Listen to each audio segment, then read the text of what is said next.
Ya. Entonces, respecto, por ejemplo, a los símbolos que se utilizan en los diagramas de instrumentación, en general no están normalizados y van a depender del sistema que estemos utilizando, por lo que vamos a ver algunos que se utilizan, no sé, en industria alimenticia, en industria de minería, en industria petroquímica. Entonces, en ese sentido, tenemos, por ejemplo, todos los símbolos que corresponden a sistemas de termodinámica, intercambiadores de calor, torre de enfriamiento, condensadores, evaporadores, ¿cierto? Todos los que son sistemas de refrigeración, intercambiadores de calor. Recuerden que los símbolos van en los esquemas de las plantas, no son escala y son necesarios para que sobre ello podamos dibujar y, entre comillas, instalar ahí los instrumentos y tengamos la accesibilidad al proceso. En cuanto a sistemas de horno, generalmente va con alguna resistencia que indique que ahí se puede generar calor. Los otros equipos que se utilizan ampliamente son todo lo que son equipos de bombeo, con las distintas características propias de cada uno de ellos. Por ejemplo, en lo que son plantas de petroquímica, hay muchos procesos de, por ejemplo, fraccionar, separar. Entonces ahí tenemos distintos tipos de estanque o equipos particulares. Y en los estanques también, ahí generalmente hay múltiples símbolos dependiendo si el estanque es un estanque que está, por ejemplo, a presión atmosférica, está abierto, o es un estanque que está presurizado, si es de alta presión, si es vertical, esférico, horizontal, o un estanque decantador, etcétera. Ahí también, pero para lo que es el diagrama, nosotros después nos va a interesar sobre estos equipos el control que se va a realizar. Otros equipos que vamos a encontrar, agitadores, filtros, hornos rotatorios, eh, prensa, por ejemplo, clarificadores, etcétera. Eso va a depender de cada uno de los procesos. En minería, lo que son molinos, correas transportadoras, por ejemplo, precipitadores electrostáticos, y así sucesivamente. Entonces, ahora ya para ir finalizando y dando por, por inicio, vamos a ver lo que corresponde a un pequeño inicio o una introducción, lo que son los bloques lógicos. Los bloques lógicos, acá ya no estamos saliendo de lo que corresponde a los diagramas PID y estamos ingresando a lo que serían los algoritmos de programación o los algoritmos de control.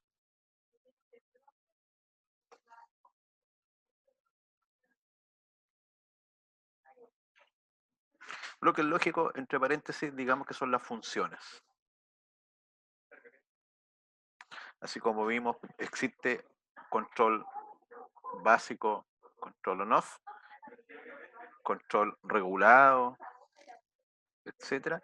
Para poder implementar esos tipos de control se deben tomar la información y articularla, ordenarla, compararla de cierta forma. Entonces ahí es donde ingresan bloques lógicos y los bloques lógicos que se utilizan en el algoritmo de control. Lo más simple es, por ejemplo, la lógica AND, la lógica OR, la lógica NOT o lo que son las memorias. La lógica AND podría ser equivalente a un circuito eléctrico que se conoce como circuito serie. La lógica OR a un circuito equivalente paralelo. La lógica NOT, este es un negador. Y esto podríamos decir que es una memoria, entre comillas, sería equivalente a una retención o enclavamiento. En retención o enclavamiento, si es que fuese un circuito, por ejemplo, neumático, hidráulico, y tenemos algún relé, acá esto lo podemos hacer mediante alguna función programada. Entonces, por ejemplo, la lógica AND o circuito serie podría tener en este caso, este lado es de los inputs o entrada, y acá tenemos el output o salida. Entonces vamos a tener múltiples entradas, 2, 3, 4, etcétera, y una salida. ¿Qué me puede ayudar con la característica principal de un circuito serie eléctrico? Por ejemplo, ¿qué pasa si yo pongo dos interruptores?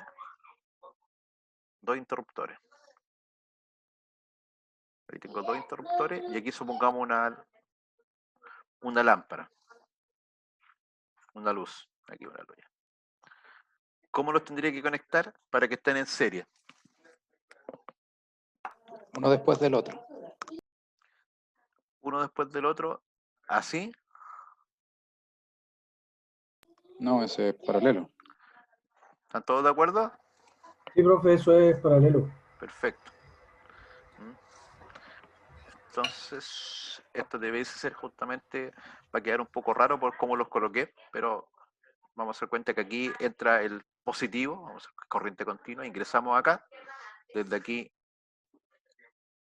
conectamos esos dos puntos y de este punto acá, y desde acá vamos, por ejemplo, al negativo, para que ahí haya una circulación de corriente. Perfecto. Uno a continuación del otro, ese es un circuito serie. La característica del circuito serie, así como en el fundamento, es que son dos componentes, en este caso interruptores, que comparten un terminal en común. Este que está aquí en rojo, este es el terminal en común. Y como yo había dicho, o había mostrado en primera instancia, esta misma conexión, pero utilizando ahora esta unión, uniendo acá y uniendo acá, la diferencia, se fijan, aquí unimos un puro terminal, aquí estamos uniendo los dos terminales. Y ese sería un circuito, este sería un circuito paralelo. Eso es muy fácil de entender. En un circuito serie, si yo quiero que la lámpara encienda, debería cerrar ambos conectores, ¿cierto? Porque ahí la corriente podría pasar, si esto fuera un sistema hidráulico, fueran válvulas, si las dos válvulas están abiertas, podría pasar el fluido, etcétera. Es la misma lógica. Eso es esto, en sistemas de control digital. Se llama una compuerta AND. Y es la misma función. Te va a tener una compuerta AND que va a tener 1, 2, 3, 4 entradas, que aquí podrían parecer que entran todas esta misma cajita, pero internamente están usando esa lógica. Y aquí hay una salida, por lo que si la salida es 1, significa que todas las entradas deben ser 1. Y eso es equivalente a que todos los interruptores estén cerrados. Esa es la lógica AND y se utiliza en muchos procesos. Supongamos que sea un sistema de seguridad. Entonces yo tengo un horno. Y en el horno yo necesito primero que se cierre la puerta. Entonces si la puerta está cerrada, se activa el primer 1. Después requiere una orden de mando de sala de control. Si en sala de control habilita en el horno, un 1. Después viene una operación manual y después viene el encendido. Entonces, si están todas esas funciones, recién, por ejemplo, ese equipo se activa. Entonces, eso sería una lógica y se puede implementar fácilmente con un circuito tipo AND.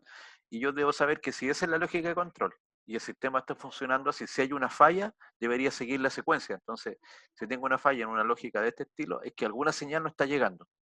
Entonces, debería verificar una a una las señales para que se cumpla esta lógica.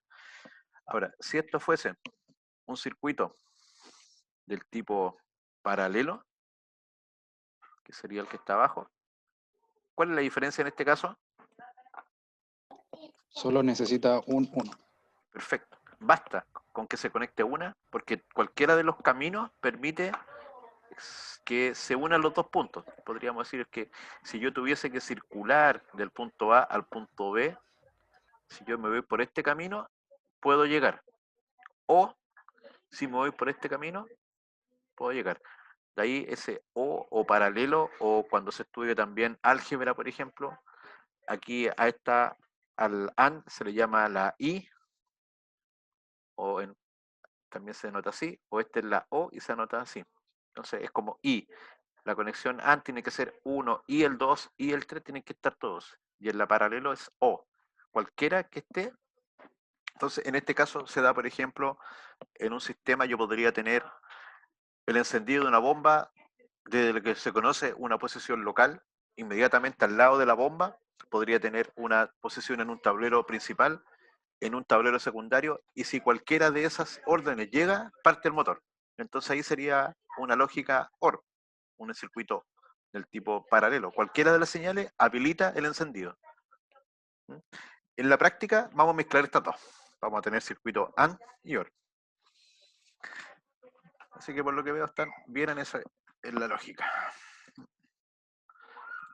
El siguiente es el negador. El negador es muy simple. El negador es una función que cuando aquí ingrese, por ejemplo, un 1, el 1 digamos encendido. Encendido, activado un 1 y apagado un 0. Aunque eso es relativo porque depende si es que tenemos algo que es NC o NA, normal cerrado o normal abierto.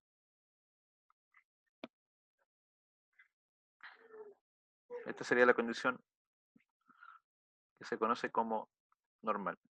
¿Qué es para ustedes una condición normal cerrada? ¿A qué se refiere?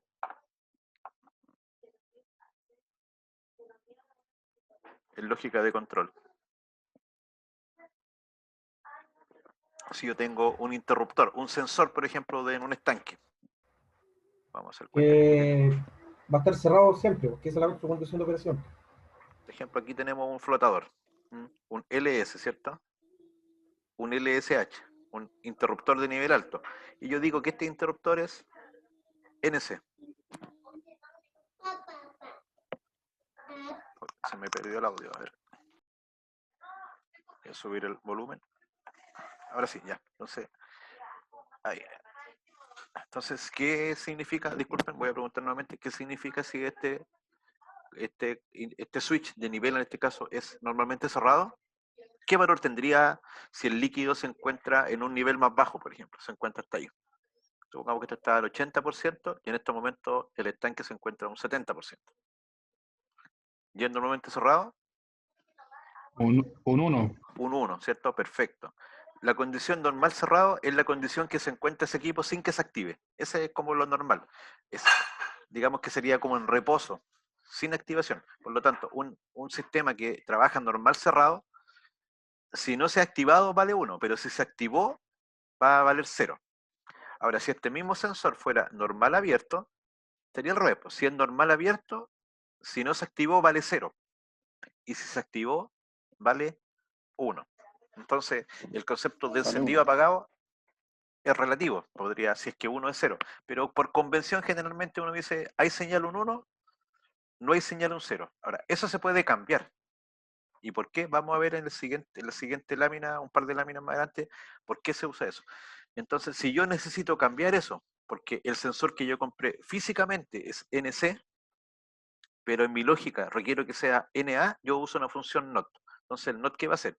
Va a tomar el NC, que es normalmente 1, y cuando pasa por el NOT vale 0. Y ese sigue hacia el sistema de control. Entonces, niega esa condición. Podríamos decir que transforma un normalmente cerrado en un normalmente abierto, o viceversa. Si esto fuera ahora una condición NA, que vale 0, y pasa por el NOT, ese 0, cuando pase por este NOT,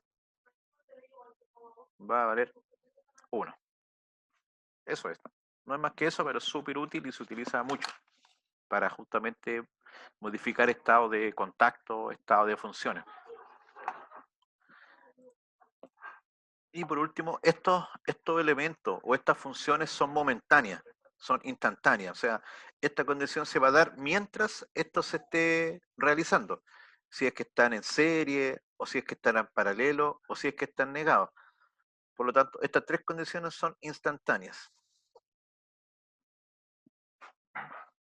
Entre comillas, sin retención. Si nosotros requiriésemos memorizar o retener esa orden, vamos a usar lo que son estas memorias. Y ahí tenemos memorias o funciones que al final de esto después en los PLC se implementan como funciones y tenemos función que se llama, por ejemplo, set, función que se llama reset, o lo que son buffer, set, reset juntos, o funciones especiales. Pero básicamente la diferencia entre estas funciones anteriores y estas de acá es que estas funciones van a trabajar con lo que se conoce como una tabla de verdad que nos va a especificar qué pasa, por ejemplo, si set vale 1 y reset vale 0, entonces la salida vale 0. Y así nos van a ir dando combinaciones y eso se va a mantener en el tiempo. Van a tener la capacidad de memorizar, de hacer perdurar, que en lógica de relé sería el enclavamiento, cuando uno tiene que usar un relé para mantener la información en neumática. Acá, en lógica programada, es una función que si le damos el pulso, mantiene la información. ¿Alguna consulta?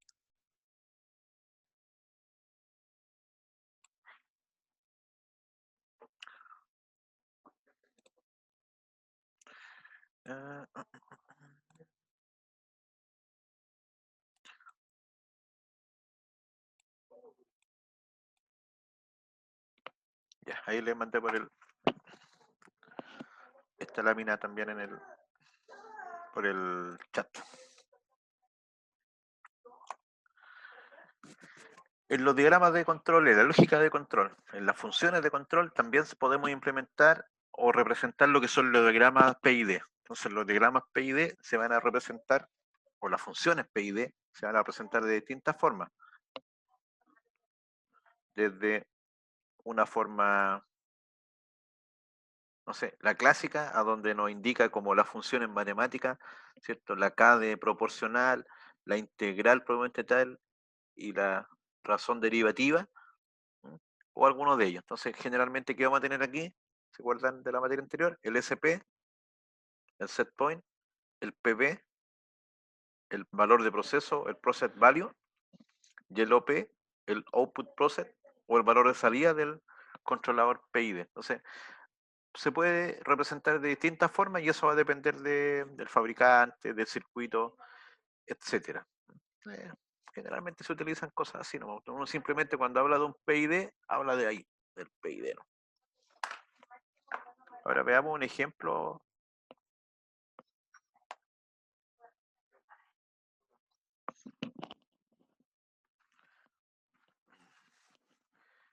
Entonces tenemos aquí un diagrama lógico de control. Este diagrama lógico, primero tenemos que partir identificando los símbolos. Para eso requerimos manejar la norma ISA para saber qué es lo que es el LSH, LSL, un JS, etcétera. Esto es norma ISA, ¿cierto? ISA respecto a símbolos. Estos son representación de funciones lógicas. ¿Qué otra cosa más? ¿Cierto? Una función OR. Y esto de acá, de nuevo tenemos símbolo. Símbolo ISA. Entonces, digamos que tenemos en esta parte de aquí los inputs, la entrada, las señales de control, la información que vamos a sacar de la planta, y acá tenemos los outputs. La salida, lo que estamos controlando, la salida sería control o alarmas, si es que estamos monitoreando o controlando. Y el resto es el diagrama lógico, la lógica de control. Esta ya es fácil saber porque este es un NOT, pues es un negador. Y esta función que está acá, esta es una función de tiempo.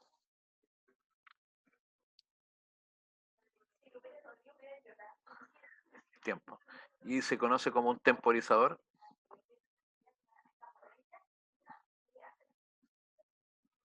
Con retardo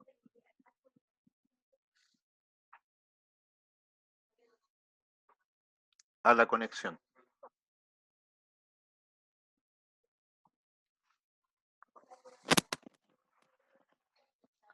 Entonces, ¿qué equipos tenemos en este esquema?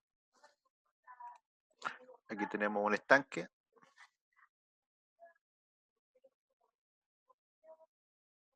Aquí tenemos un motor. Otro motor. motor 1, motor 2, ¿cierto? Acá tenemos una caldera.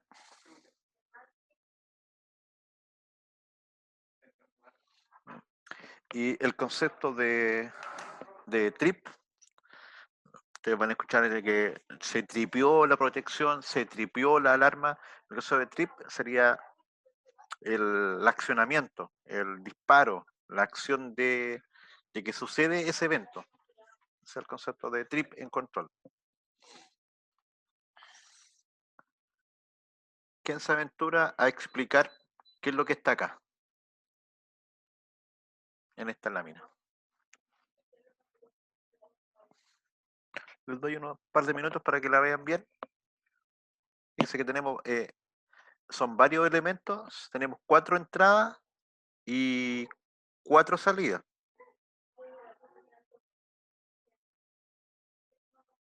Lo primero que tendríamos que hacer sería identificar la simbología, saber qué es lo que estamos recibiendo como información de entrada y qué es lo que estamos haciendo como salida. Entonces, lo primero es identificar el LSH, identificar el LSL, JS, JS. Para eso vamos a la norma ISA y partimos anotando eso. Hagan el esquema ahí por último en papel para que tengan claro qué es lo que es cada uno.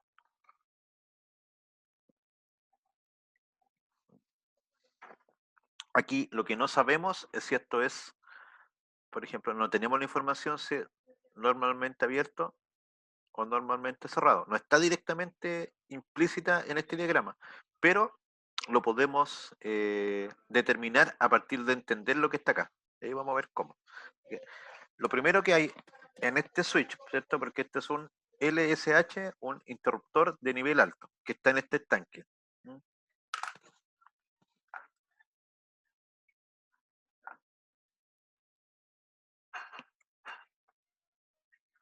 Entonces, aquí nos están diciendo si el nivel, por ejemplo, está cercano a nivel alto en 7 pulgadas, este interruptor se va a activar. Y lo primero que está haciendo, está pasando por una función NOT. Así que si este fuese normalmente, vamos a hacer los dos casos. Si esto fuese, vamos a hacer cuenta que esto fuese normalmente abierto, o que esto fuese normalmente cerrado. Si fuera normalmente cerrado, esto valdría un 1. Al pasar por el negador, valdría un 0. 0. ¿Cierto? Esta función de retardo, el retardo a la conexión, lo que realiza es que si usted conecta algo, el temporizador va a empezar desde 0, supongamos hasta 20 segundos. Esta sería la entrada del temporizador. Y la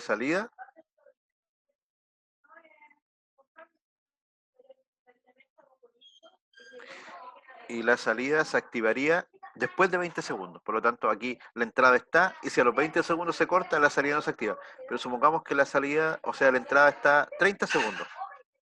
Entonces, lo que va a hacer, va a descontar los primeros 20 y se activaría aquí, en ese periodo de tiempo, después de 20 segundos. Es como que espera, este temporizador espera. Y cuando el tiempo de la entrada sea superior a 20, activa.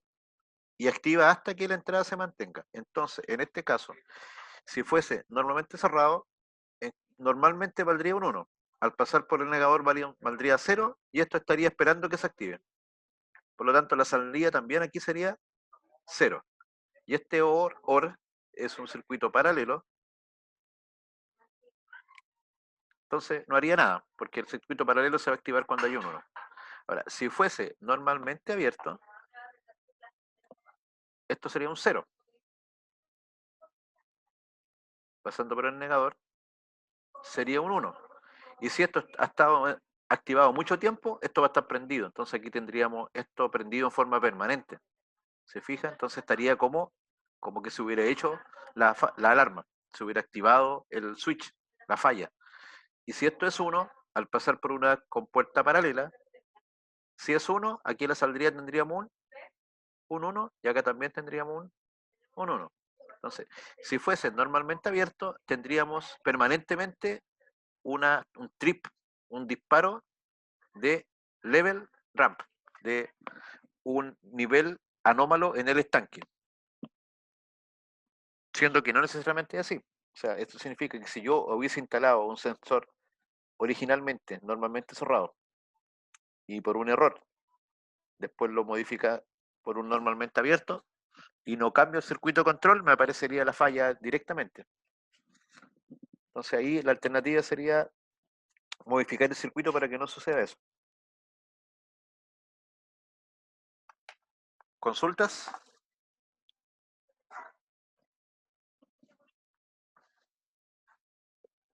No. Ahora, ¿cuál de las dos No, ustedes profe. creen? ¿Cuál de las dos ustedes creen que es la más conveniente de utilizar? O si han visto esto en la práctica, ¿cuál es la que más se utiliza? ¿Y por qué? ¿Se utiliza más No. contacto abierto o contacto cerrado para fallas, por ejemplo?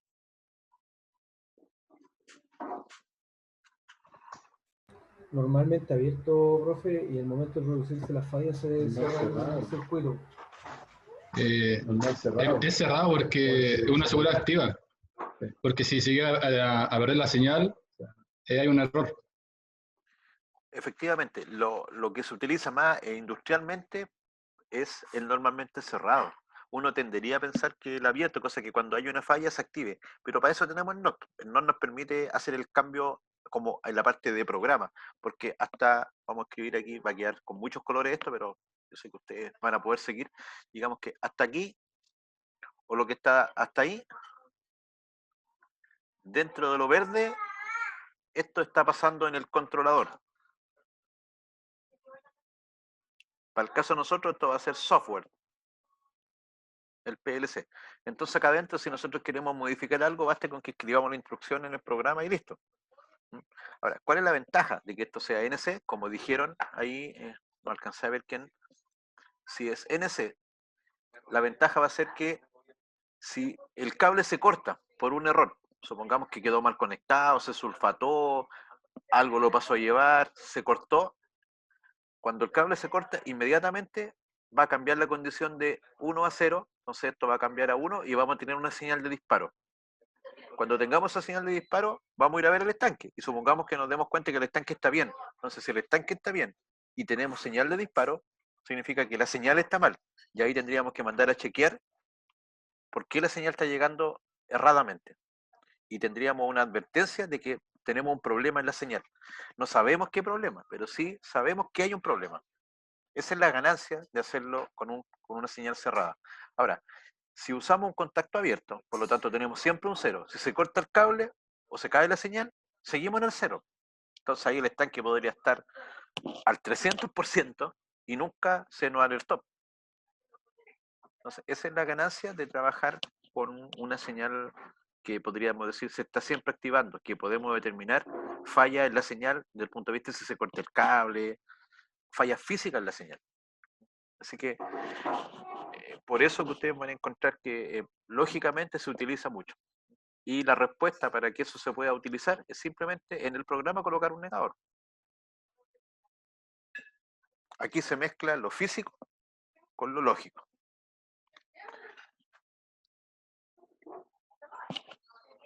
Ya.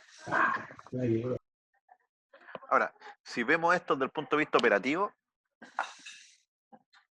desde el punto de vista operativo, aquí tenemos dos señales que están trabajando de forma simultánea y que están.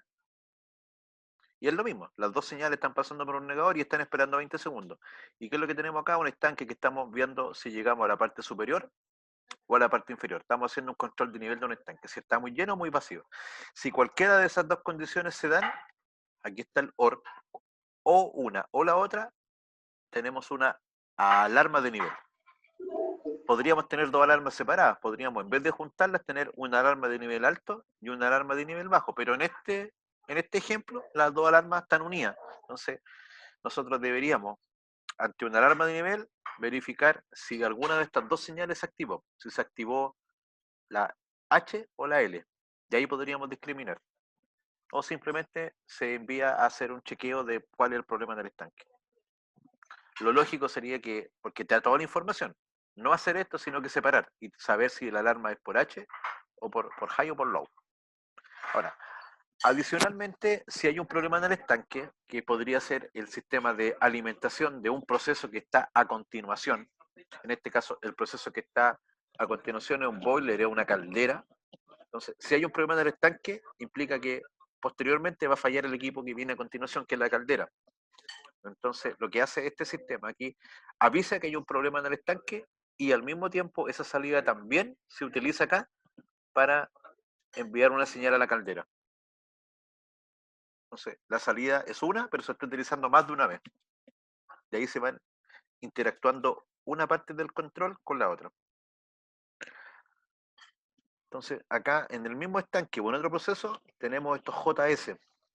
Bueno, para cerrar. Y con eso tendríamos listo la parte superior del sistema. ¿Se fijan? Si hay un problema del estanque, alto o bajo, alertamos y avisamos al equipo siguiente, podríamos apagar el equipo siguiente. ¿Y qué es lo que son los JS? Medidores de potencia. Sí, medidores de potencia. En este caso, el S es un switch de potencia. Entonces, más que medir y tener los watts que está consumiendo en todo instante, lo que estamos midiendo es un punto. Entonces, cuando medimos un punto de potencia, podría decir, si se pasa de, no sé, de 10.000 watts, actívese. Entonces, va a ser en la práctica un interruptor de sobrecarga, porque lo vamos a ajustar a un valor en que bajo ese valor el equipo trabaja bien. Por ejemplo, del 0 a 99%. Y este lo vamos a activar al 102%. Entonces, si hay un trabajo al 102%, hay una sobrecarga. La misma lógica, como tiene un NOT, este es normal cerrado, un 1, un 0, y no hay alarma. Pero si este equipo, producto de que hay alguna falla en el equipo, se sobrecarga, inmediatamente nos dispara acá y nos avisa que hay una falla de potencia, Power 5, en el equipo. Nos activa la alarma, aquí las alarmas están separadas para cada uno de ellos, pero cualquiera de las dos alarmas que se disparen están yendo a este oro. ¿Y están haciendo qué cosa? Están apagando también la caldera. Esto se puede llevar a un programa y lo vamos a hacer después. Pero lo primero es entender la lógica. Y esta lógica, ¿cómo yo lo puedo tener por palabra?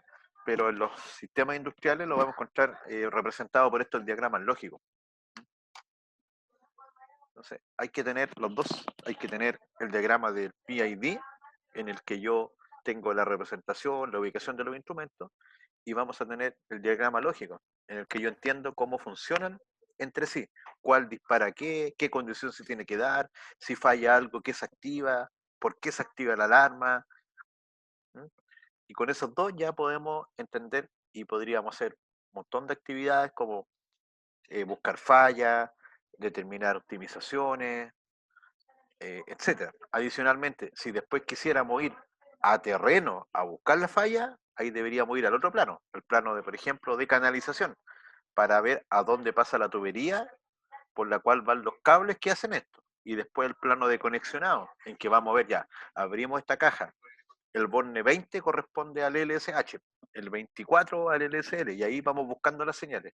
Eso ya es la falla propiamente tal en terreno, estando ahí en el equipo físicamente.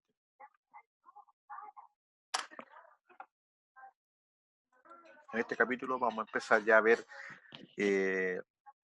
cómo se mueve la información dentro de este sistema de control. Partimos desde los dibujos de la planta, algo vimos de los diagramas lógicos, eso lo vamos a trabajar en detalle en la parte de programación, en la parte de control, y ahora vamos a ver cómo se mueve la información, las señales de los instrumentos. Entonces, los tópicos a ver en esta presentación, en lo que estamos ahora en introducción, después vamos a ver tipos de señales, alimentación de instrumentos, buses de comunicación y una pincelada sobre lo que son los tipos de cables. Entonces, en las señales viene una pequeña introducción, digamos que hay un poquito ahí de metrología implícito en esta presentación. Entonces, alguien me escribió por el chat, voy a buscar ahí.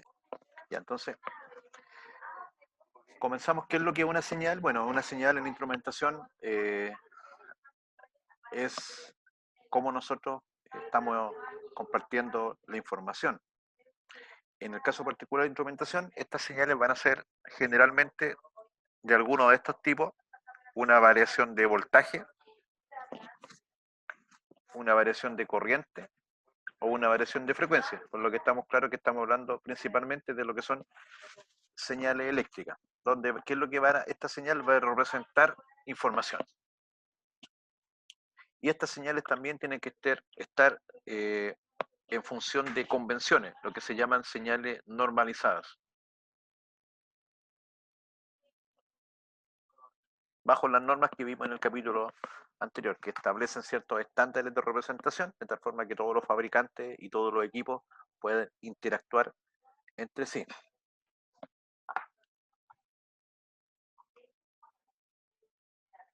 Entonces, las señales o la información se va a definir por distintos parámetros. Dentro de esos parámetros de definición tenemos lo que es el rango de la información. ¿Y el rango qué es lo que es? Van a ser todos los valores posibles que pueda tener esa variable. Ahora, los rangos se definen por las características de su valor máximo y de su valor mínimo.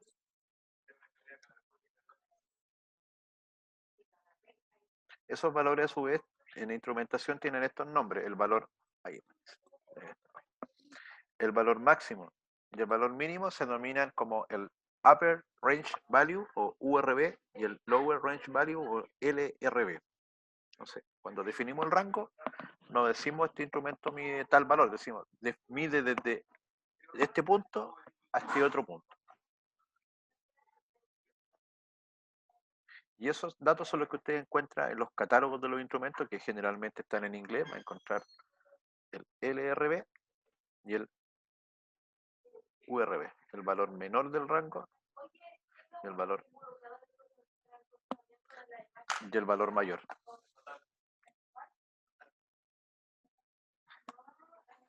Otro de los conceptos que utilizamos es el span. No confundirlo con el correo masivo. ¿No? Este es spam, no es spam. Y el spam es re simple, es la diferencia algebraica, la resta, entre el valor superior y el valor inferior del rango. Entonces, podríamos tener un instrumento que mida de menos 50 hasta más 250. Por aquí estaría el 0 en algún punto. Entonces, ese podría ser el rango de medición de este instrumento. El rango, nosotros diríamos, el valor menor, el valor mayor, grados Celsius, por ejemplo. Y el span del instrumento sería ese. Y eso se calcula como el valor mayor menos el valor menor. Es como la distancia o recorrido de la variable.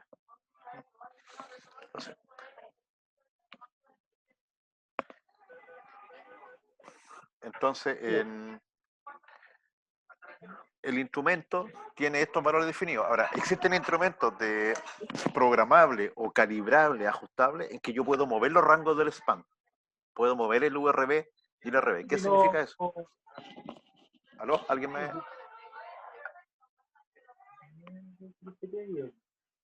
Entonces, ¿qué significa? Supongamos que este es el instrumento de fábrica, que tiene esos rangos. Pero... ¡Vamos, José! Entonces, como les decía, este instrumento de fábrica podría ser de esos valores, ¿no? Máximos y mínimos posibles. Pero también es común que este instrumento, lo que se dice, sea espaneable. Supongamos que yo requiero medir entre 0 y 100 grados solamente. Entonces yo podría mover los rangos y dejar el LRV y el URV en esos puntos. O menos 10 a 110. De tal forma que esos valores en muchos instrumentos son ajustables. ¿Para qué? Para que la medición sea lo más próximo al valor que vamos a tener en terreno. Y de esa forma tengamos una mejor exactitud sobre el valor.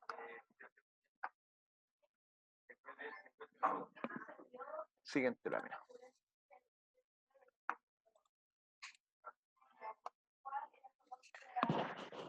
Entonces aquí viene un concepto muy interesante que se utiliza y lo utilizamos los ingenieros en todo momento, que es el concepto del error de una medición, el error de los instrumentos. Entonces, ¿cómo se define el error? Se define como un grado de disconformidad, ese sería el error, grado de disconformidad, diferencia, ¿ya? De un valor indicado, este sería entre comillas la diferencia, de un valor indicado que sería el valor medido terreno, por decirlo de alguna forma, versus el valor ideal. ¿Qué es lo que sería el valor ideal? El valor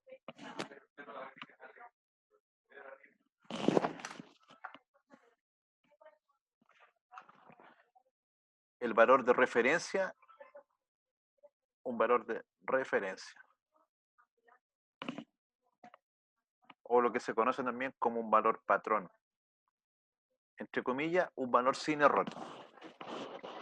Eso se realiza generalmente mediante una calibración o contrastación en fábrica o en la sala del laboratorio de calibración, en que yo tengo los equipos que permiten tener los valores ideales.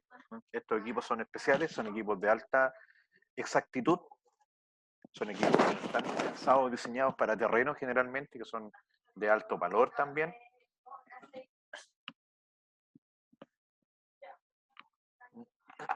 Espera un poquitito.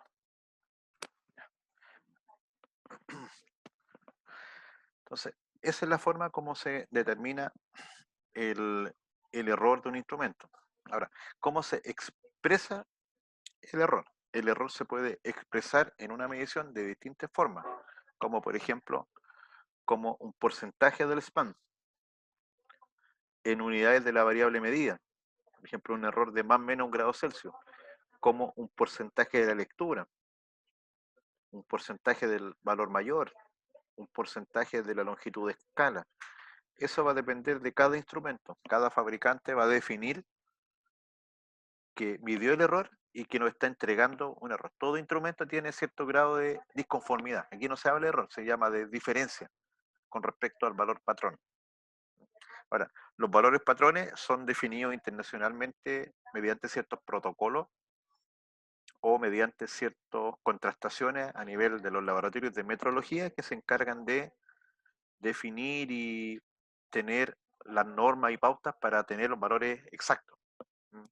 Nació en el Buró de Peso y Medida en Francia, ya no me recuerdo si fue en 1890, etcétera, con los primeros patrones del metro patrón, el kilo patrón, y desde ahí esto ha evolucionado hasta que en Chile existe un ente que es el INN,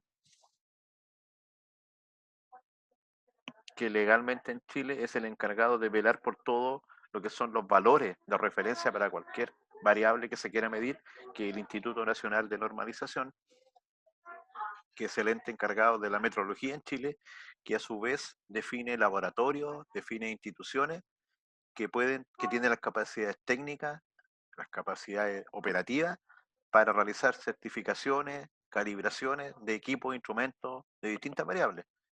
Entonces, imagínense lo importante que es que cuando usted mida 1 metro, eso efectivamente sea 1 metro. O cuando usted está amasando y está empaquetando un producto que es 1 kilo, sea 1 kilo, o 1 litro, que no sea ni más ni menos.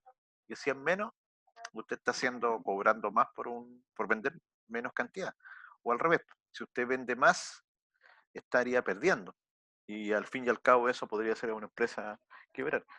Y no sería bueno desde los estándares de que si uno está pagando, comprando por cierto volumen, cantidad, peso, eso se cumpla. Eso es básico en cualquier sistema de ingeniería. En los instrumentos es aún o igual de complicado. Nosotros debemos asegurarnos que los instrumentos miden adecuadamente. Entonces, los fabricantes nos indican esto o nosotros tenemos que solicitar los certificados de calibración junto con los instrumentos. Esto tiene un costo aparte porque requiere que el fabricante nos indique o nos entregue un formulario. Generalmente son certificados donde dicen este instrumento fue contratado en tal lugar a tal fecha por tal persona y el error es tanto por ciento. O muchas veces ese error viene indicado dentro de las características como un porcentaje de un valor. Entonces, vamos a ver un ejemplo.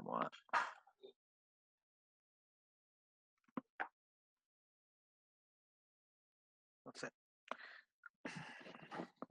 supongamos que queremos medir una variable eléctrica, queremos medir voltaje.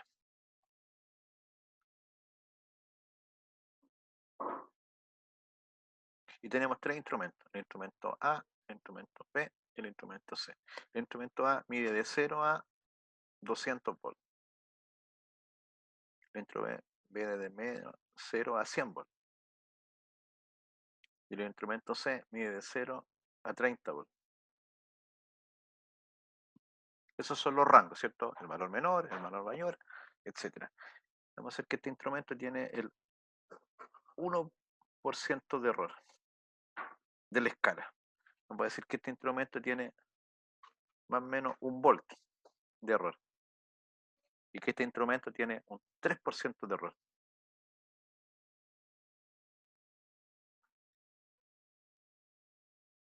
En todos los casos estamos hablando del error.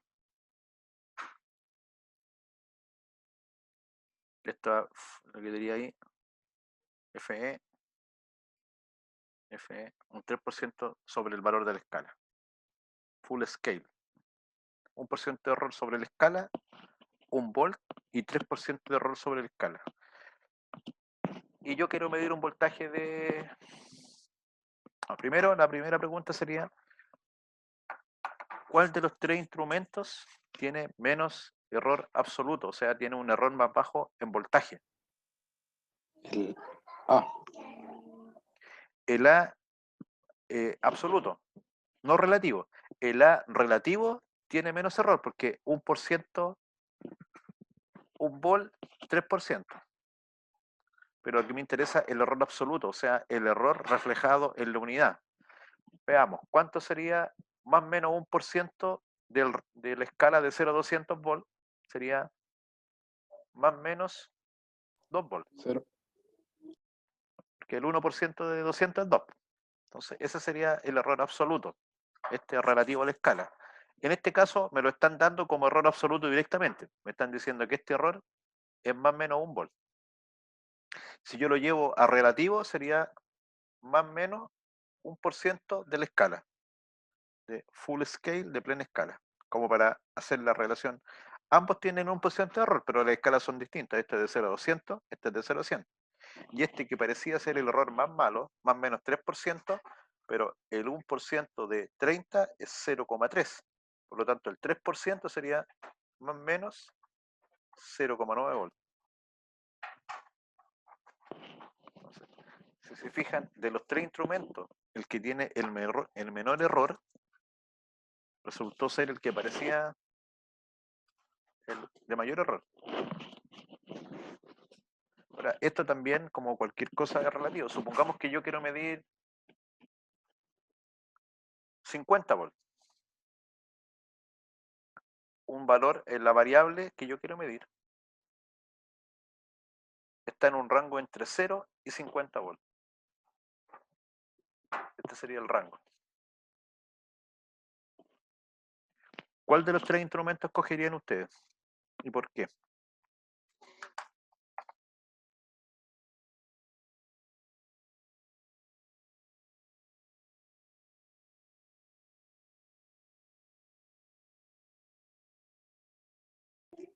El B. ¿De 0 a 100? La variable es de 0 a 50, la que yo sé que voy a medir, y tengo estos tres instrumentos. Entonces me tocó hacer una renovación de equipamiento, volver a medir. Me dicen que el B es de 0 a 100. ¿Sí? ¿De 0 a 100? Nos fijamos, el error en ambos porcentualmente es el mismo, pero en magnitud este tiene menos error. Ahora, lo que nos tendríamos que fijar es que el valor que queremos medir, el instrumento tiene que poder abarcar el rango completo o el rango de interés. En este caso el rango de interés es de 0,50. Así que 0 a 200 cumple, sí, 0 a 100 cumple, también. Por lo tanto, cualquiera de los dos podría servirme. Después diríamos, ¿cuánto es el error? Ambos de 1%. Perfecto, ambos nos sirven. Pero si ahora vamos a ver el error, este podría marcar un error absoluto de más o menos 2 volts. Significa que cuando el valor patrón sea 50, el instrumento A podría marcar menos, o sea, podría marcar 48, podría marcar 48 o 52. Y estaría midiendo bien, porque el fabricante nos dice que este instrumento es de 1% de error sobre la plena escala. Y para mí, si yo traigo un instrumento patrón y mido 50 y lo comparo contra este, mido 52, hay un error. Pero sin embargo está dentro de los márgenes que nos está indicando el fabricante. Estaría midiendo bien. Y yo debo conocer el error para saber eso cómo afecta al proceso. Ahora, en el caso del B, si hiciéramos el mismo ejercicio, el instrumento B, los mismos 50 volts, que sería nuestro valor patrono de referencia, este podría estar marcando entre 49 y 51. Por lo tanto, acá el error con respecto al anterior estaría más acotado. Pero va a existir. Que en alguna medición los dos valores calcen perfectamente, también se va a dar. Pero también se puede dar que haya un descalce entre estos porcentajes de error. El C claramente se puede utilizar, sí, pero solamente va a medir hasta 30. Entonces nos estaría quedando el rango entre 30 y 50 sin medición. ¿Qué generalmente pasa en un instrumento digital, en un instrumento de aguja? Si nosotros hacemos esto, colocamos 0,30 en el instrumento y en 0,50, si fuera de aguja, lo vamos a destruir el instrumento, si fuera con... Porque, por ejemplo, la aguja va a quedar al límite y va a tratar de seguir moviéndose y podríamos descalibrar el sistema electromecánico interno para la medición. Si fuera un sistema electrónico con una pantalla y que nos indique valores, lo común es que aquí nos aparezca, por ejemplo, la siguiente palabra, o L, o que nos diga mayor que 30, por ejemplo. O que simplemente aparezca un punto o algo ahí, un error, una E. Entonces, si aparece OL, significa que está overload, sobrecarga. El valor que estamos midiendo es mayor que el rango posible del instrumento. Por lo tal, esto sería una falla. Así que aquí nos dice que es mayor de 30. Aquí el instrumento no está midiendo mal, de hecho está midiendo bien. En estas tres está midiendo bien. Lo que pasa es que el instrumento está midiendo y como solo llega hasta 30 nos indica que el valor es mayor que 30. No nos dice el valor exacto, pero ya que puede medir hasta 30, nos está dando la lectura mayor que 30. Lo correcto desde el punto de vista de la medición sería indicar que el valor es mayor de 30. Es lo único que yo puedo aseverar con exactitud. El resto, no. Así que esa es la importancia de la exactitud al medir. ¿Qué implica pasar, por ejemplo, de 1% a 0,1%? En que ahí ya nos estamos metiendo en lo que son los instrumentos patrones. Los instrumentos, digamos, de terreno van a tener 5%, 2%, 1% de error. Más o menos. Los instrumentos ya de contrastación podríamos tener, o facturación, 0,2%, 0,1% de error. Los instrumentos patrón van a tener errores menores o iguales a 0,1%. O sea, estos son muy exactos.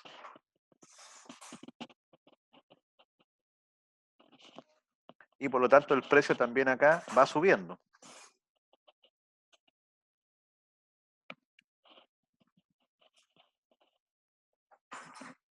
Estos son para uso habitual. Estos son para uso, para saber y poder estar verificando cuánto es el error de esto y que se mantiene dentro de los rangos establecidos. Y el instrumento patrón va a ser para verificar los de contrastación o para verificar los de terreno. Estos están en salas controladas, en laboratorios controlados, y la idea es poder exponerlos lo menos posible a daño físico, a condiciones de humedad, de temperatura, que vayan descalibrando el instrumento. Entonces, esto es todo el tema de, lo aprovechamos de incorporar en esta parte para lo que es metrología, tanto eléctrica, mecánica o de cualquier variable. Y ahí está. Siguiente. Bueno, otras de las informaciones que nos entregan los instrumentos son conceptos como, por ejemplo, lo que corresponde a la zona muerta, que es un espacio en que el instrumento no es capaz de medir, requiere cierto nivel de señal para que pueda medir. El concepto de histéresis. ¿Qué significa eso? Que los instrumentos, por ejemplo, cuando están midiendo de forma ascendente y descendente respecto a un valor, podrían tener diferencias, no necesariamente van a dar lo mismo, de 0 a 100 grados, por ejemplo, y a 0, en un punto acá podría medir 50 y cuando está bajando podría medir 49,8. O sea, no necesariamente va a entregar el mismo resultado. ¿Por qué? Porque depende de que haya una acumulación de energía, depende de la dinámica física del instrumento. Claramente no es deseado, lo ideal es que la histéresis fuese 0, pero se da, es un fenómeno físico en muchos instrumentos. Y el otro concepto muy importante es el concepto de precisión, ¿m? O repetibilidad, que se tiende a confundir precisión con exactitud. Exactitud ya lo mismo, y exactitud es una razón, es una diferencia entre el valor patrón, el valor ideal, y el valor medido efectivamente.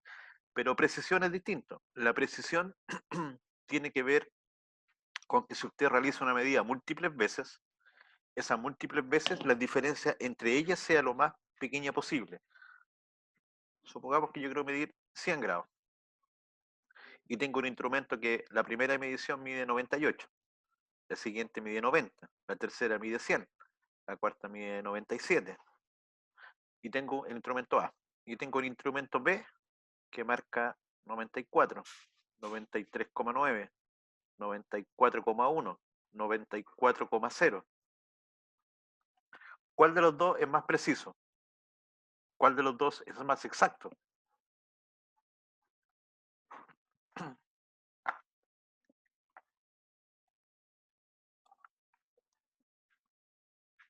¿Cuál creen ustedes que es más preciso? ¿El A o el B? El valor patrón serían 100. El B sería el más exacto. Oh, disculpen. El B es más preciso. Recuerden, exacto tiene que ver con el error. Y preciso con que dé valores iguales. El B es preciso. Justamente. El B tiene un error promedio que podríamos decir que esto casi coincidencia. Ese 1 se lo sumo acá y el valor de este sería 94. Por lo tanto, tiene un error de 6 con respecto a 100. O sea, un error podríamos decir de 6%. El de acá tiene un error del 2%, del 10%, del 0%, del 3%. Entonces, cuando calculemos, lo más probable es que este me dé un error del 4 o 5%. Pero la diferencia de valores, la dispersión de valores, si yo trazo esto, están más dispersos los valores. Hay mayor diferencia entre valores. Entonces, en este caso, el instrumento A, como ustedes muy bien dijeron, sería más exacto, tiene menos error, pero menos preciso, porque tiene más diferencia de valores. El B es más preciso porque los valores tienden, si yo repito las mediciones, siempre van a tender un valor o va a haber una diferencia de valores, una dispersión mucho menor. ¿Qué es lo deseable en un instrumento? Que ojalá tenga las dos cualidades, que sea exacto y que sea preciso. Ahora, un instrumento que es preciso, por lo tanto yo puedo manejar el error, igualmente es útil. ¿Por qué? Porque si yo conozco el error, yo voy a poder tener certeza sobre cómo manejarlo. Entonces, si yo sé que este instrumento tiene un error de 3% y ese error es sistemático, yo ya podría decir que mi desviación respecto al valor es 3% y eso se puede manejar. Ahora, si un instrumento no es preciso, Por lo tanto, yo mido y da cualquier resultado y no es exacto, esa variable es inmanejable. Claramente los instrumentos industriales no deberían tener, o estos rangos deberían ser la precisión alta y la exactitud también alta, o el error pequeño, si lo queremos ver como el complemento o el antagónico del instrumento. Uno tiende en el uso habitual, en el uso cotidiano de los conceptos, tiende a igualar los dos conceptos, a usarlos como inclusive sinónimos, exacto y preciso. Pero a partir de hoy ya saben que no es exactamente lo mismo. Lo que sí es deseable que se den ambas cualidades, que sea exacto y simultáneamente que sea preciso.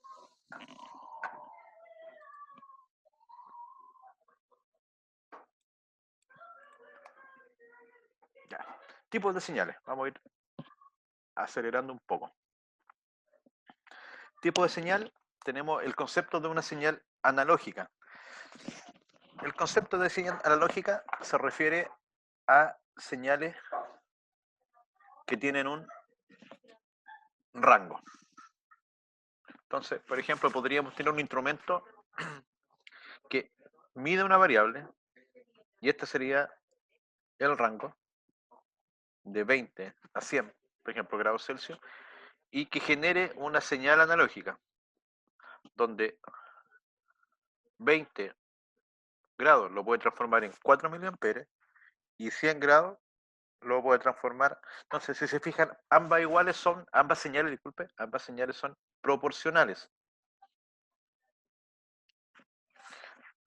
Son iguales en forma o en tendencia, pero no tienen los mismos valores, porque uno tiene valores de 20 a 100 grados y la otra tiene valores de 4 a 20 a corriente. Esta sería la variable medida en proceso y esta sería la señal analógica, que sería la señal que usamos en control. Y esta sería la característica particular de este equipo. Y esta señal se conoce como analógica porque básicamente tiene un rango de salida.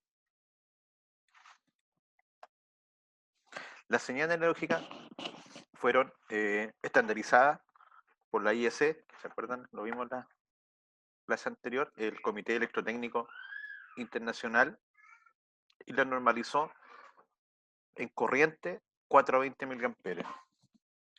¿Y por qué 420 miliamperes? Porque es una señal fácilmente replicable. No usó el cero porque el cero es difícil de armar. Puede haber señales, puede haber perturbaciones, contaminación. Entonces, generar una señal nula en algunos casos es complejo, pero si yo empiezo a medir de 4, ahí tengo un espacio que me sirve como para eliminar el ruido, las diferencias de medición entre 0 y 4. Y aquí significa que la información entre estos equipos se comunica en 420 miliamperios. Y estos equipos tienen otro concepto que se llama impedancias de carga. Si hiciéramos un circuito, podríamos tener, por ejemplo, aquí una fuente. Aquí tendríamos cables. Y aquí podríamos tener el instrumento.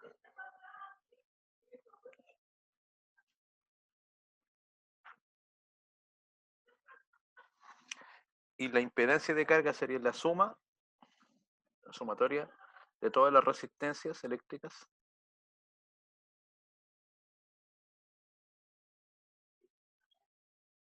del circuito. En este caso lo que buscamos es que la resistencia eléctrica, este circuito completo, si yo sumo todo, debería ser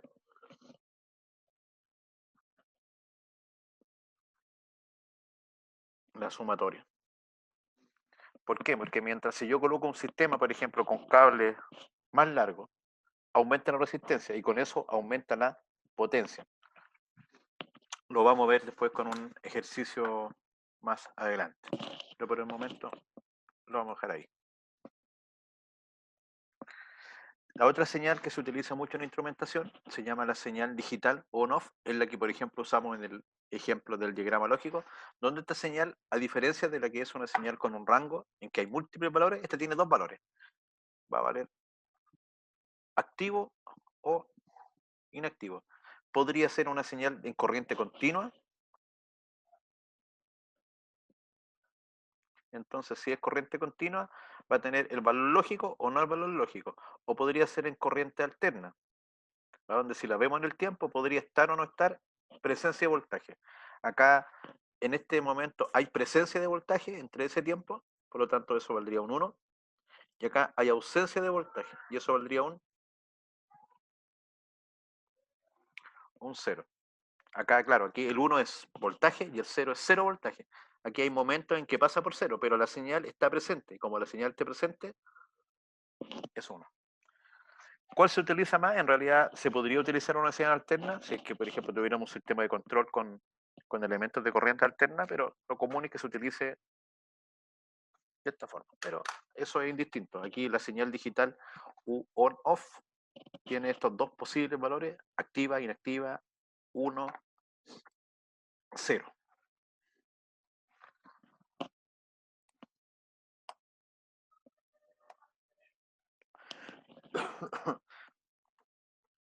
La siguiente señal es la señal que es la señal de un bus de comunicaciones.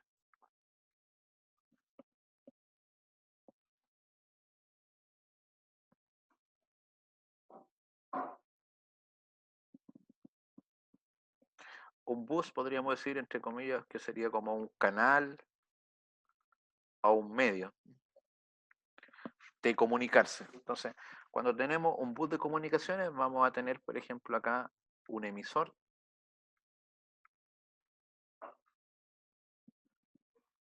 un receptor. Entre estos dos nos vamos a comunicar con señales mediante un espacio, un medio que podría ser cables de cobre, podría ser señales electromagnéticas, por ejemplo, señales de comunicación Wi-Fi, etcétera. Pero acá lo que nosotros vamos a compartir entre ellos van a ser datos. Y esos datos podrían ser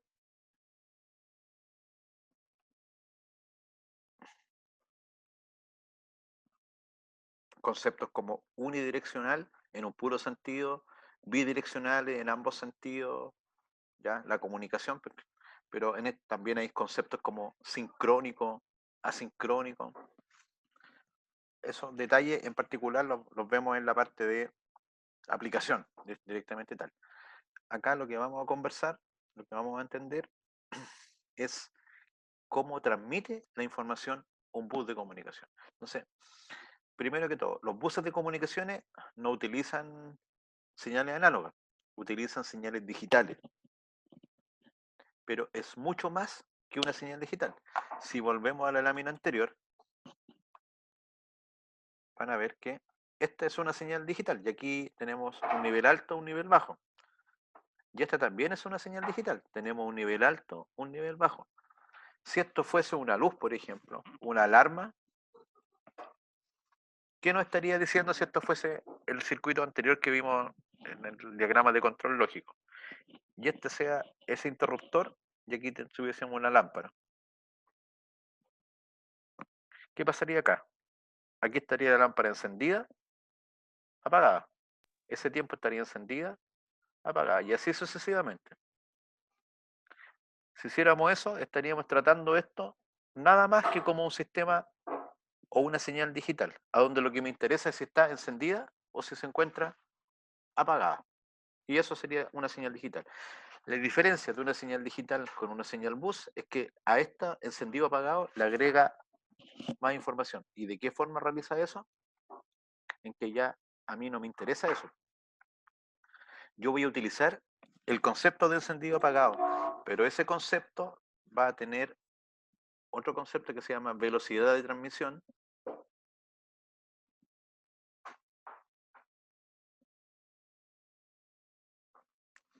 lo que se conoce una frecuencia, ¿cierto? Hertz.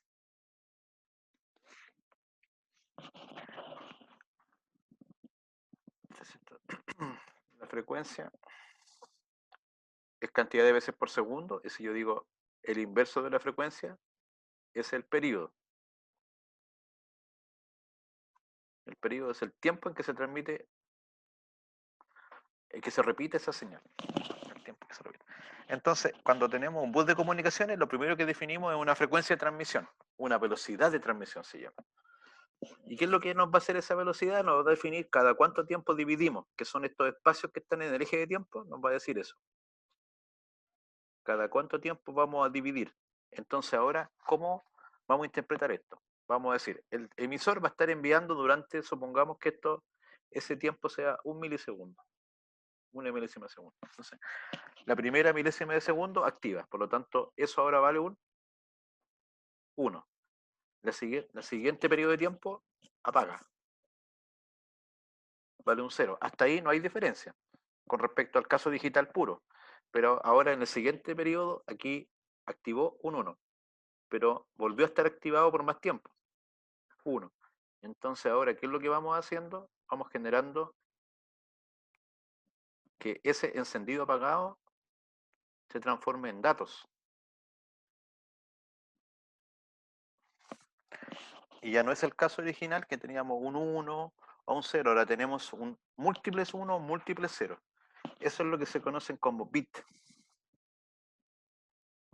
Y el bit es el estado más básico de la información, que podría ser, valga la redundancia, o un 0 o un 1. Ahora, eso ya tiende a simple vista a indicarnos que estamos generando más datos. Entonces, ahora, esos datos se ordenan para que los podamos interpretar. Es como las letras.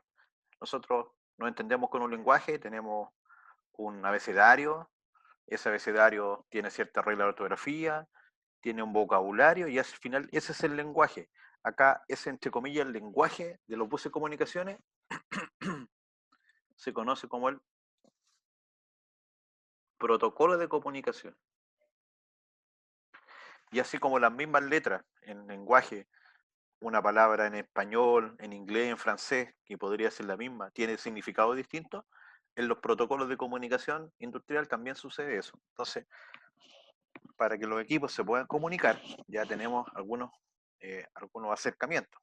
Primero tiene que haber un bus de comunicación, que obviamente tiene que ser el mismo para el emisor y el receptor. Lo segundo, tienen que tener la misma velocidad de transmisión, porque imagínense que el emisor esté a una velocidad y el receptor esté a otra. Entonces, ¿qué pasaría? Que cuando el emisor esté enviando un 1, el receptor podría estar leyendo 2-1, podría estar leyendo 2-0. Entonces podría tener, si tiene una velocidad mayor de lectura, va a leer más rápido. Entonces, cuando acá le enviemos un 1, el receptor podría pensar que son 2-1 y va a hacer un dato totalmente distinto. Entonces, deben mantener la misma velocidad de transmisión. Y por tercero, deben tener el mismo protocolo para que una vez que lean esto 1 y 0, entiendan la misma palabra, por decirlo de alguna forma. ¿Cómo? Ay, disculpen. Ahí. ¿Cómo se agrupa esto? Estos bits se agrupan en 8 bits. Y cuando agrupamos 8 bits, ¿alguien sabe cómo se llama la agrupación de 8 bits? Comúnmente el byte. Lo usamos cuando tratamos un pan de datos para el celular, nos dicen tantos gigabytes. Cuando descargamos algo, cuando almacenamos, cuando generamos un documento, no, son 20 megas. Ah, que el correo. Esa unidad es el byte. Y el byte es la unión de 8 bits. Entonces, si lo vemos acá, por ejemplo, en este ejercicio que estamos realizando, yo voy a contar 1, 2, 3, 4, 8. Después cuento 8 más. 3, 4, 8. 1, 2, 3, 4, 5, 6, 8. Y así sucesivamente. Vamos de 8 en 8, ¿cierto? Entonces ahora esto es un byte. Está ahí. Otro byte. Y así sucesivamente. Fijan aquí, el emisor emite un dato y el receptor recibe un dato. Hay un retardo entre que llega y lo recibe. Esto significa que estos datos están uno a continuación del otro. Por eso se llama serial. ¿Existe comunicación paralela? Sí, existe. Yo podría poner 2, 3, 4 canales y hacer esto en forma simultánea. Originalmente, y ahí vamos a mostrar un poquito nuestra edad. Si se recuerdan los puertos de la impresora, de las primeras impresoras que eran un puerto paralelo, ¿se acuerdan cómo era? Ahora las impresoras son Wi-Fi y USB, pero en un principio las impresoras tenían una conexión paralela. Y era un conector bastante grande. Si este fuera un USB en tamaño, el paralelo era una cosa así. Y justamente acá adentro tenía múltiples pines, 25 conectores, y esos 25 conectores, en vez de hacer esto, mandaban del 0 al 7, o sea, los 8 bits lo mandaban simultáneamente. Entonces mandaba de una pura vez, esta palabra hubiera sido así, 1, 0, 1, 1, 0, 1, 0, 1. Eso es más rápido, pero requiere mayor cantidad de piezas, mayor complejidad. Hay que leer, hay que almacenar, por lo que eso a su vez es más caro. Entonces, el avance de la informática, de la tecnología digital, digamos que descartó esta forma de comunicación por el alto costo, y lo que hizo fue esta otra, de usar la comunicación serial. Y cuando requiero mandar más datos, ¿qué es lo que hago? Aumento la velocidad de transmisión. Imagínense que acá aumento la velocidad al doble. ¿Qué pasaría? O al triple. Este ya no sería un 1. Yo tendría que dividir esto en 3 partes. No sé si se va a ver. Pero ese 1 ahora sería 1, 1, 1. Ese 0 sería 0, 0, 0. Ese 1 sería 1, 1, 1. Después vendría 1, 1, 1. 0, 0, 0. 1, 1, 1. 0, 0, 0. 1, 1, 1. Entonces ahora ese byte de ahí se transformó en, ahí tenemos un byte, parece que me sobraron números, 1, 2, 3, 6, 8 ya, 1, 2, 3, 4, 5, 6, 7, 8, 1, 2, 3, 4, no está bien. Ahora, ese byte se transformó en 3 bytes. Y no es lo mismo, no es que ese número lo multiplicamos por 3, porque si vemos la relación cambió, porque era 1, 0, 1, 1, 0, 1, 0, 1. Acá es distinto, ¿se fijan? 1, 1, 0, 0, 0, 1, 1. Acá es distinto que el anterior. Entonces, esa información es distinta. Si yo estuviese leyendo esto, leería cualquier cosa. Consultas. Voy a pausar. El mundo es análogo, pero lo transformamos en digital. Después vamos a ver que para hacer eso existen los convertidores análogo-digital. La gracia es que cuando yo una señal análoga la transformo en un valor digital, la puedo representar de esta forma o ya la puedo representar como datos. Y si se fijan, variando la velocidad de transmisión, puedo usar el mismo canal, el mismo cable, los mismos elementos para transmitir datos a aún mayor velocidad que lo podía hacer anteriormente. Lo siguiente es entender qué es lo que es el protocolo. El protocolo es cómo se interpretan estos datos. Entonces, existen múltiples protocolos. Industrialmente tenemos protocolos como el Modbus, como Profibus, Fieldbus, Data Highway, Profinet. Internet en sí es una múltiples redes, pero usa protocolos como cuando ustedes entran a las páginas, dice HTTP, o si están en el banco dice HTTP y le agrega una S de security, de que es una conexión que está encriptada. ¿Qué significa? Que cuando, por ejemplo, la diferencia entre HTTP y HTTPS, la simple S significa security. Estos datos tienen un algoritmo que cuando no es HTTP, todos saben leer esta palabra, todos saben lo que significa 10, 1100. Por lo tanto, eso, cualquiera que lea ese dato lo puede leer y sabe que eso a lo mejor es una letra A, por decir algo. Pero si yo lo trabajo en protocolo HTTPS, hay un algoritmo, hay un programa único que interpreta esos datos. Entonces, si yo lo leo, yo digo es una A, pero el que codificó esto no es una A, es una Z, es un asterisco. Cambió el lenguaje y lo va cambiando cada vez de tal forma que, entre comillas, sea indescifrable o muy difícil de descifrar. Bueno, después vienen ahí los hackers y los programas espías que van probando más rápido que el otro, tratando de ir haciendo combinaciones hasta que aparezca algo legible. Y cuando hay algo legible van como por descarte y van descubriendo el código y ya con eso te pueden hackear. Eso es como el cuento del gato y el ratón. Está ahí siempre uno modificando.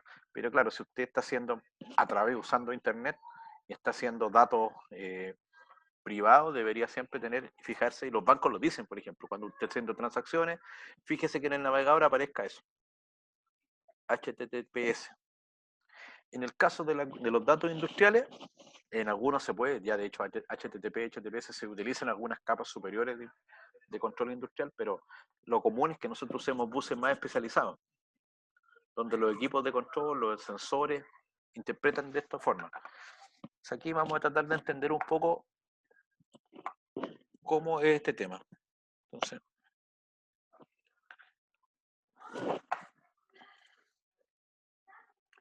la primera pregunta. Ya sabemos que con un bit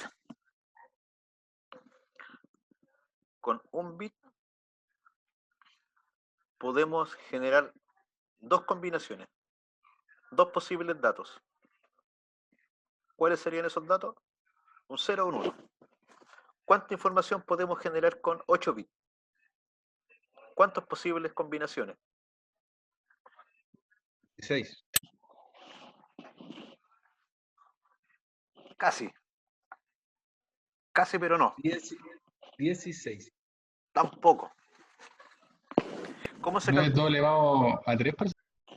Por ahí estamos un poquito más precisos. Entonces, para calcular cuántas combinaciones usted puede realizar a partir de esto, vamos a usar un algoritmo. Primero, antes de hacerlo con esto, y esta parte me gusta para que sepan y se ubiquen por qué vamos cambiando las patentes de los vehículos, la placa patente. La placa patente actual, ¿de qué está compuesta? ¿Cuántos dígitos tiene o caracteres?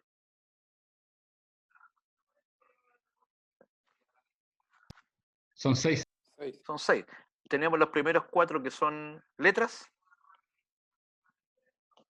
y las últimas 2 que son números. Las letras, por razones obvias y para que no se generen palabras media ofensivas, chistosas o ridículas, se sacaron, ¿cierto?, las vocales. Entonces quedaron solamente las consonantes. Que para simplificar el ejemplo, vamos a decir que nuestro alfabeto son 20 consonantes. Son más, ¿cierto? Serían 29, menos la ñ, menos la ch, menos las 5 vocales, en realidad serían 22. Ya dejémosla con las 22.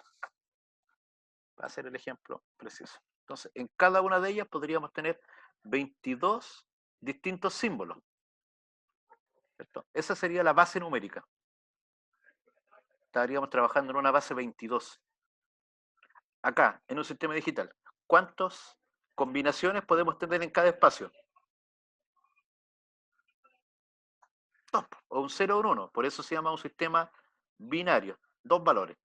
Entonces, la base de un sistema binario es el 2. Y después vemos, ¿cuántos espacios tenemos aquí? 1, 2, 3, 4. Entonces decimos 22 elevado a 4.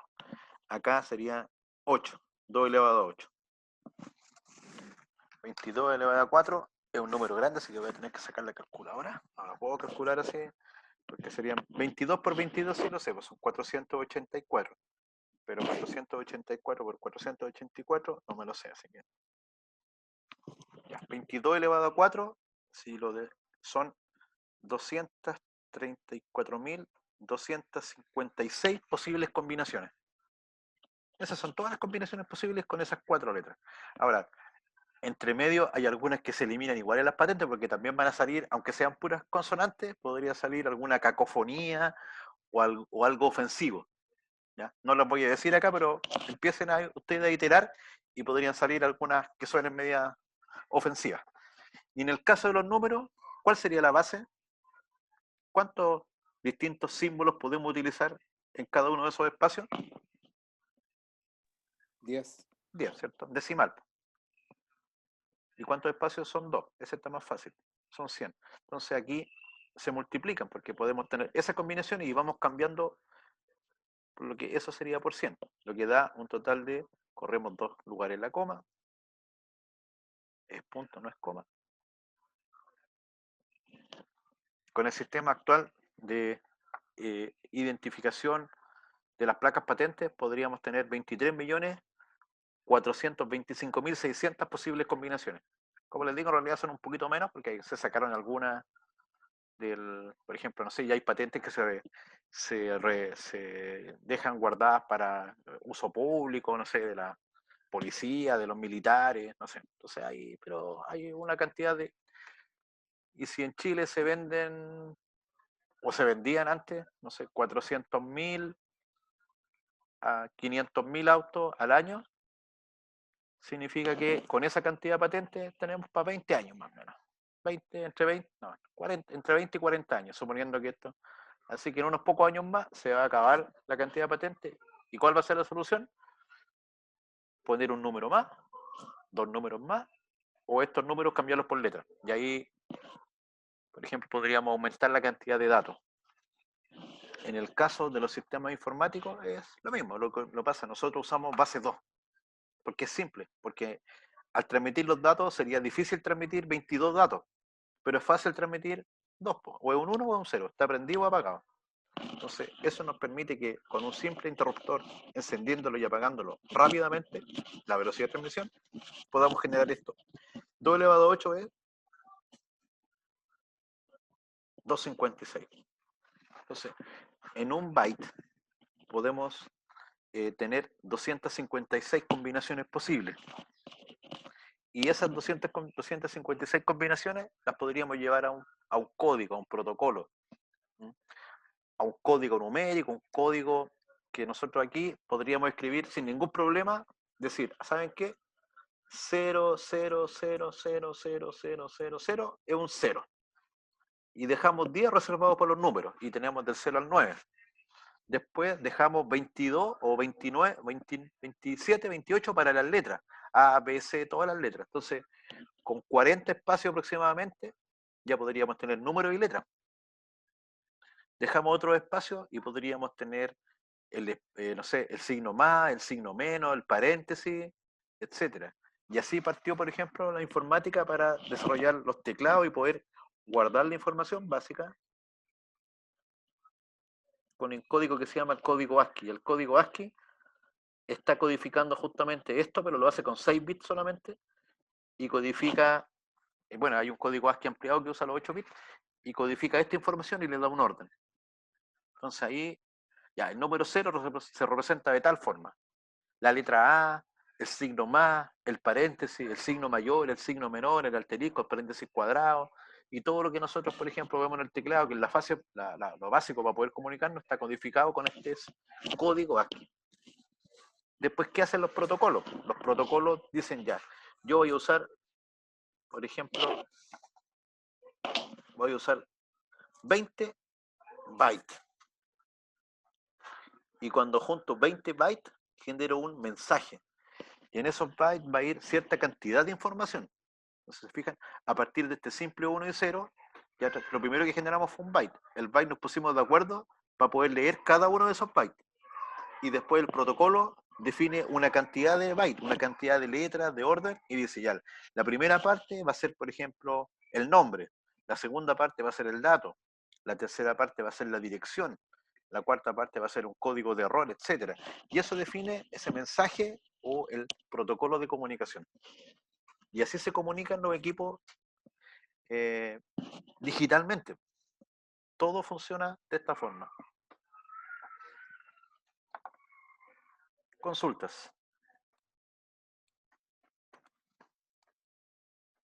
No. No, profe. Pero sí nos damos cuenta que hay una diferencia en plata. Si uno va a ver eso, o en los conectores, en los computadores, en los notebooks, o en los PC, va a ver que el conector, por ejemplo, el 3.0 es azul. En los 3.1 creo que son rojos. Entonces eso también está definido. Y eso tiene que ver con esto. Es muy importante. Es con la velocidad que transmite los datos. Mientras más rápido transmite los datos, significa que estos tiempos son más chiquititos, significa que las piezas tienen que ser de, digamos, de mayor potencia para poder manejar toda esa información, toda esa rapidez. Y desde el punto de vista del usuario, es que vamos a poder mandar más datos en menos tiempo. Entonces, por ejemplo, el estándar USB 2.0, vamos a partir el 2.0, el estándar define que la velocidad máxima es de 480 megabits partido por segundo, porque está hablando de eso. Son 480 millones de estos 1 de 0 en un segundo, que se comunica entre los dos. Ahora, si usted, por ejemplo, quisiera almacenar o traspasar una película, la película o un archivo, usted no lo trabaja en bit, nosotros lo trabajamos en byte. Entonces al tiro lo dividimos por 8. Nos daría que la velocidad máxima serían 60 megabytes partido por segundo. Y ahí hay una pequeña diferencia. Fíjense que cuando hablamos de bit, vamos a usar o la palabra bit o una B minúscula. Y cuando hablamos de byte, generalmente se usa la B mayúscula. Usted contrata una conexión de internet en su casa con alguna empresa chilena y usted compra ahí con mucha alegría 500 megas y te venden 500 megas. ¿Qué te venden? ¿Bit o byte? Según su experiencia.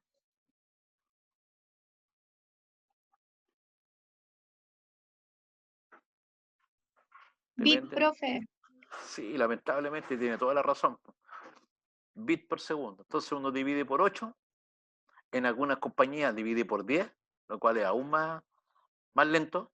Y te da 6 por 8, 48, digamos 62,5 megabytes. Y esa sería la velocidad máxima que yo puedo descargar. Entonces uno dice, oye, me estoy comprando 500 megas y con suerte descargo a 20. Que ya 20 sería bueno. Claro, esa es la velocidad máxima. Y eso es como cuando usted sale a la carretera y no hay ningún auto y tiene la carretera por usted solo. Que a mí me tocó ahí en pandemia ir a la universidad por la carretera, por dentro de la ciudad nadie, y uno se demoraba poquitito. Es como el mismo concepto. Pero en la medida que hay más tráfico de datos, más tráfico de autos, si fuera la anarquía con un camino, se hace más lento. Hay que esperar, hay prioridad, etcétera. Entonces, esa es la tasa máxima, la que está disponible, pero en la práctica 20 megas. Y por ejemplo, en mi casa, de 8 a 11 de la mañana, baja aún más la velocidad de conexión, porque todo el mundo se conecta ahora con la pandemia a clase, a trabajar, etcétera. Entonces hay momentos que te baja aún más la conexión. Esa es la gran diferencia entre bit y byte. En el caso del USB,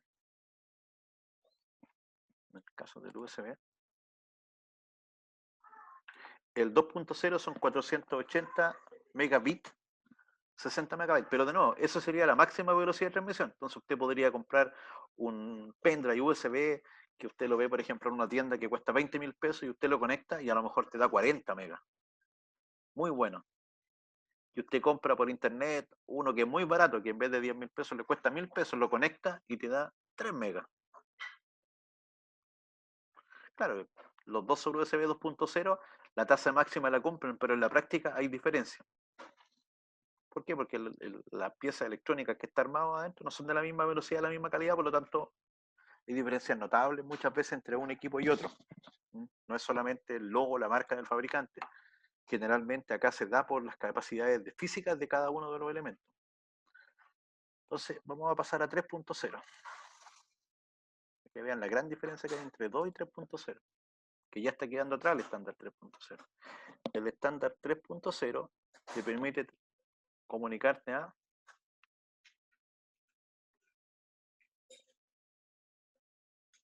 4.800 megabits por segundo.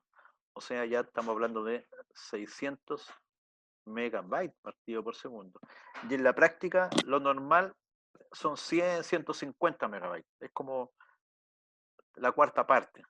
Entonces, si usted quiere traspasar un archivo en USB 2.0 a 3.0, la razón es 10 veces más rápido. Eso es más o menos lo que va sucediendo entre cambio de tecnología. 10 veces más rápido que la generación anterior. Imagínense una película o un gran archivo que usted, un programa, lo quiere descargar, lo quiere traspasar, se demora 20 minutos con USB 2.0, con USB 3.0 de buena calidad se puede demorar 2 minutos. Y ya con, por ejemplo, la más rápida que existe actualmente, que es 3.2, 3.2 tiene un estándar de transmisión de 20.000 megabits por segundo. Hablamos ya, cuando hablamos de megabit, hablamos de gigabit, 20 gigabit. Ya son tasas de transmisión. Profe, tengo una duda. Dígame.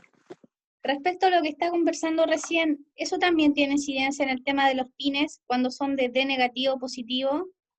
Para así cuando se aumenta, por ejemplo, de 2.0 a 3.0, porque existen diferenciales como pare y como tierra. Por eso tengo una duda. No, en el caso de USB tiene un estándar de conexión en que el conector ya va por otro lado. Claro, cuando yo trabajo a mayor velocidad, existe la posibilidad de que se incorpore ruido a la señal, que entre comillas se ensucie, en que aquí en algún momento en vez de ser un 1 entre un 0, entonces cuando lo lea yo lo lea mal y pierdo la información. Entonces eso hace que tenga que volver a enviarse la información y que el camino sea más lento. Si la pregunta va por los conectores, vamos a borrar un poco aquí, ¿no? El conector o el USB en particular también define una cantidad de pines mínimos. Y el USB, sin importar su tipo, son 4 pines, son 4 cablecitos. Vamos a decir el pin 1, 2, 3 y 4. Pin 1 es voltaje, que en electrónica hablamos VCC, y si usted lo mide, esos son más 5 volts de corriente continua. El pin 2 significa el dato, voltaje negativo. El pin 3, el dato, voltaje positivo. Y el pin 4 es tierra o masa, que se llama. O masa también. Entonces, en un lado, el conector es así. Existen, por ejemplo, distintos tipos de conectores. Está el tipo A, que es una cosa así como cuadradito. El que usan los teléfonos, que en el mini USB, que es más chiquitito y tiene una forma como un poco así, como trapezoide. Pero claro, este es más chiquitito. Pero internamente siguen teniendo, en general tienen 5 pines, porque tienen un pin que es una tierra, es una shield o una pantalla.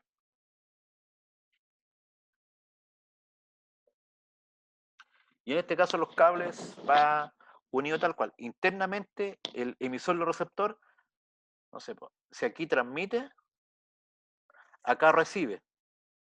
Y si aquí transmite, acá recibe. Entonces se conecta, digamos, un positivo con un negativo. Eso significa, el dato más es transmisión, el dato menos es recepción. Entonces va usando un cable para transmitir y uno para recibir. Entonces lo puede hacer simultáneamente.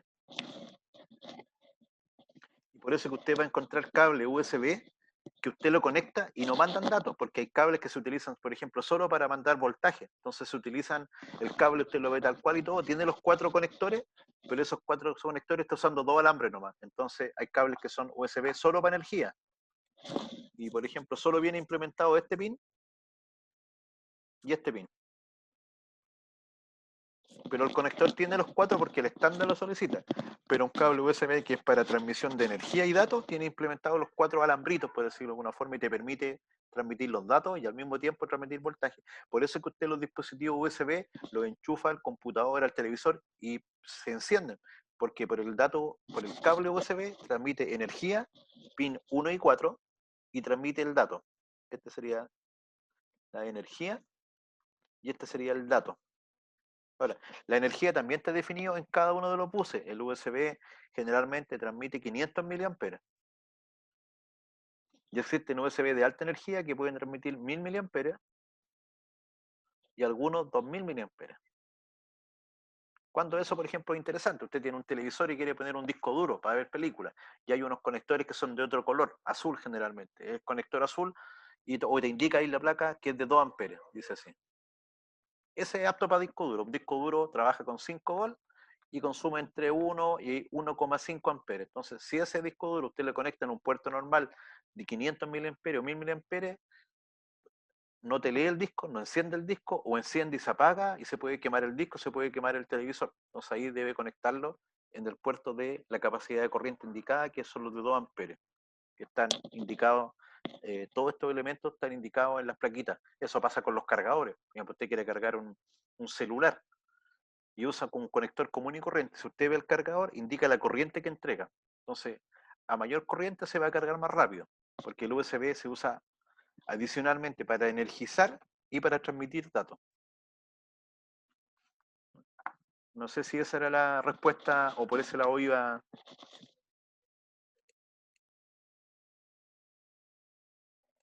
Entonces, no vamos a avanzar con la materia, vamos a dejar hasta aquí, pero les voy a dar un par de conceptos también que siempre en este punto lo informo, así como para que sepan qué es lo que es USB, qué es lo que es un bit, qué es lo que es un byte. Otra cosa que tenemos mucho o usamos mucho en el día a día, por ejemplo, es el concepto de en imagen de HD. Y la misma pregunta, ¿alguien sabe lo que es HD? Porque pagamos por HD, hacemos fila por HD o aún Full HD. Y ahora hay un concepto que es 4K. Y después venir el concepto de 8K. Y cada una de esas cosas es plata. ¿Ah? Y tiene su razón de ser. Y el concepto original era SD. ¿Cuál es la diferencia entre ellos? SD, HD, Full HD, 4K, 8K. La cantidad de píxeles. Justamente. Y la cantidad de píxeles está definido por SD. Y ahora, ¿qué es lo que es un píxel? Hagamos cuenta que esta es una matriz. Y nosotros tomamos la pantalla de cualquier elemento, teléfono, computador, equipo de control, HDMI, y nosotros empezamos a decir, y contamos aquí 1, 2, 3, 4, 5, y para acá abajo también. Entonces, el HD es 640 por 480 píxeles. ¿Y qué es lo que es píxel? Es este cuadradito. En ese cuadradito, por ejemplo, en la pantalla LCD, nosotros podemos colocar colores. ¿Cuántos colores? 65.536 en los equipos malos o 16 millones de colores, que es la resolución de alta calidad, digamos. Cada uno de esos cuadraditos, a su vez, es como una lámpara RGB. De hecho, eso es un pequeño LED que se va a prender y se va a apagar ahí a una velocidad muy alta, y según cómo la energía que se le envíe va a tener un color. Y eso se va moviendo, y cuando se mueve en el tiempo, usted ve una imagen. Entonces eso es muy rápido. Entonces, SD tiene esa cantidad de píxeles, que si yo multiplico 640 por 480, me da que la cantidad total de píxeles son 307.200. Entonces, ¿qué es lo que hizo HD? Tomó el SD y dijo, aquí tengo un SD, 2 SD, 3 SD y 4 SD. Entonces lo subió a 1280 por 960. Esa es la resolución HD.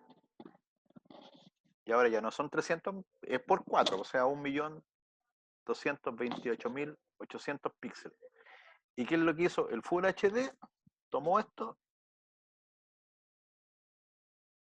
y le colocó acá 4 SD más. En realidad, más de 4. Entonces ahora quedó a ser 1980 por 1980 por 1020. Ahí cambió la proporción de Full HD a HD. 1980 por 1020. Y el Full HD ya son 2 millones de píxeles. 2.019.600. Y el 4K, ¿qué es lo que es? Tomó el Full HD y lo llevó a 4. Entonces ahora el Full HD pasa a ser en la siguiente generación como el K, haciendo una analogía con lo que era SD. Entonces una pantalla, un monitor, un televisor, una cámara de digitalización de lo que sea, si es Full HD, tiene 3.000, son 1920, son 3.160 por 2080. Son por 2040 píxeles.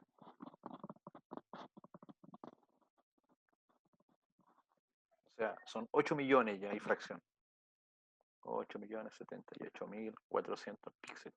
Significa que si usted tiene, por ejemplo, dos imágenes de 40 pulgadas, una tiene 4 veces más densidad de píxeles. Entonces tiene la capacidad de representar una imagen de mejor forma, pero también requiere mayor potencia electrónica para aprender y apagar todo eso, de ahí que también hay una diferencia en dinero para poder tener que el equipo realice todo ese trabajo sin que nos demos cuenta. Y así es como se Profe, va. tengo otra duda.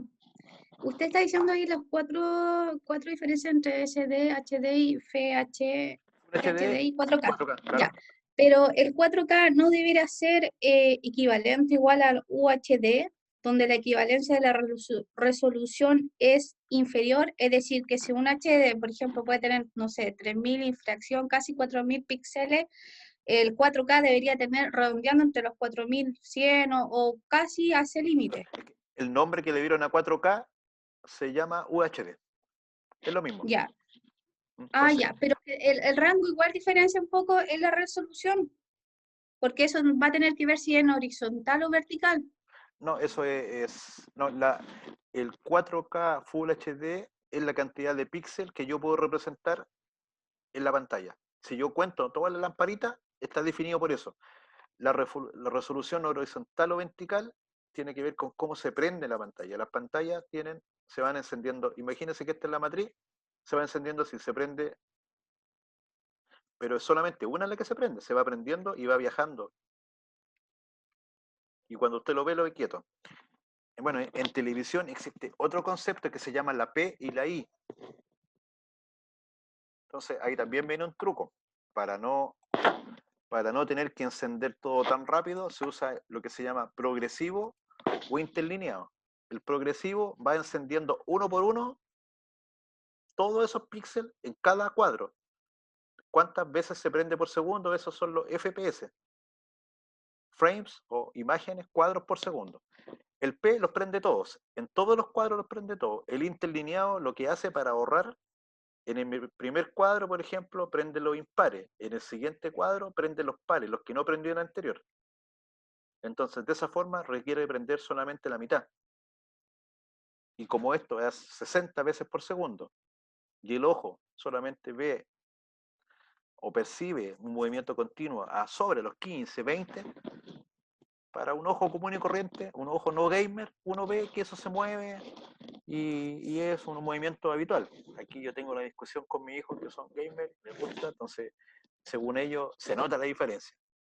Según yo no se nota porque el que la paga soy yo, pues entonces no voy a estar dispuesto a pagar algo que para mí no vale plata, que es una 120 Hz, 240 Hz, ahora salieron monitores gamer de 360 Hz. Como yo lo pago, mientras menos mejor. Como ellos juegan sin pagarlo, mientras más mejor. Entonces ahí tenemos nuestra discusión de conceptos. Pero claro, en la práctica, mientras más Hertz tenga, más veces se refresque esto por segundo, es mejor. Esa es la P. La resolución vertical horizontal se refiere justamente a los pines que hay en este sentido o las líneas que hay en este sentido. La resolución vertical y horizontal viene del concepto de televisión digital, o sea, analógica.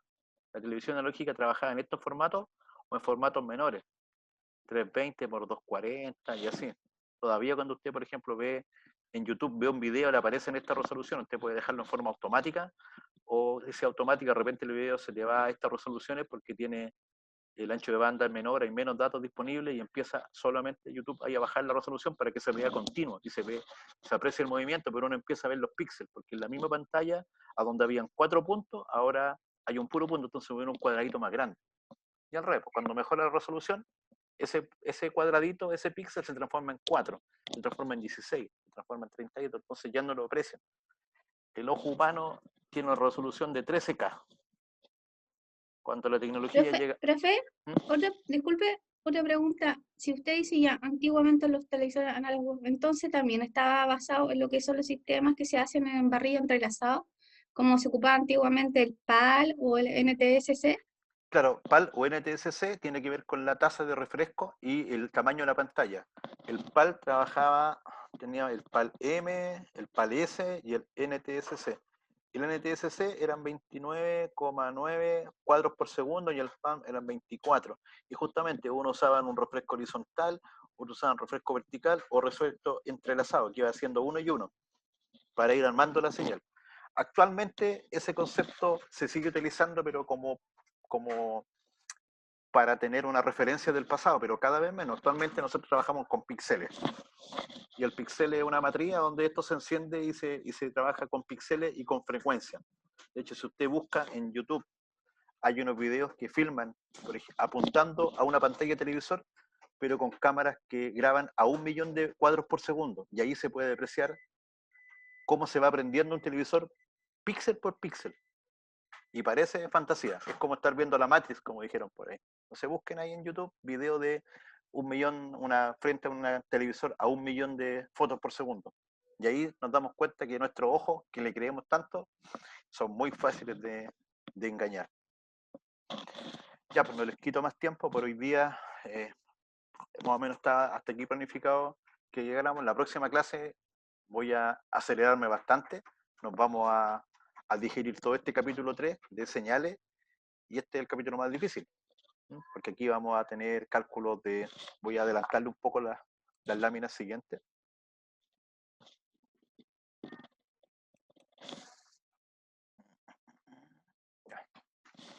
Bueno, después viene la alimentación de instrumentos. Esto no es complicado, pero después vienen justamente algunos cálculos que vamos a hacer y que vamos a desarrollar.